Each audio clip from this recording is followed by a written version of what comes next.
Welcome back to PTMTR, where today we're going to be making a super simple and classic Indian style curry. Starting off in a similar fashion from last week, we're going to be making some deep cuts in our chicken. So skin on or off, it's up to you, just so it'll take full advantage of the marinade, which starts off with a base layer of yogurt, some coriander and cumin powder, a bit of chili powder, some garam masala, some turmeric powder, a hint of nutmeg and a bit of smoked paprika as well. Just give that a good mix through and then go in with a bit of lemon juice just to loosen it all up a bit. And this is completely optional, but I love to go in with a bit of lemongrass paste and then about 2 teaspoons of ginger and garlic paste. I'm just going to whip up a quick batch here, but the store-bought stuff works just fine. Then obviously just go in with a bit of salt and pepper. The ratios are really there for you to play with, but just go easy on the garam masala though, I'd say. Then just go in with your amazing chicken pieces and coat them thoroughly and set it aside for about half an hour.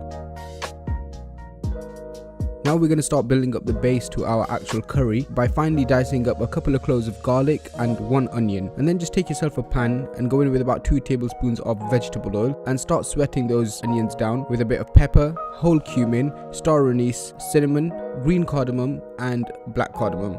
And we're just going to saute everything down until it starts to smell fragrant, and then literally we're just going to mirror the spices that we put in the marinade earlier. Once the flavors get to know each other, we're going to go in with about 2 tablespoons worth of tomato paste. Then just give that a good mix through, let it cook through a bit, and then just set it aside in a bowl. And literally in the same pan, we're going to go in with our marinated chicken just to seal in the flavor, sort of sear it down a bit, forming a beautiful golden brown crust on the outside, and really just to kickstart the cooking process.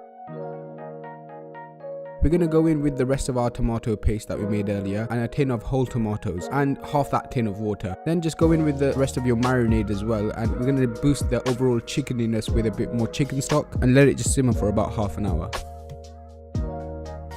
And to accompany this, I'm going to make some amazing basmati rice. This is very simple, it's not pilau or anything, but just wash it out so the water runs clear and soak it for about half an hour. And then we're going to put it in the pan with a bit of salt, cumin and a bit of oil, and literally just cover it with water. So you want twice the amount of water as there is rice in there, and bring it up to the boil and leave it to simmer for about 15 minutes on a super low heat, and fluff it and put some butter in it if you want, but that's it. Just serve it up. It's an amazing hearty dish. You know, a real throwback classic. Please guys, like, comment, subscribe, share this video around, visit my Patreon page as well. I'll leave a link to that down below. Happy cooking.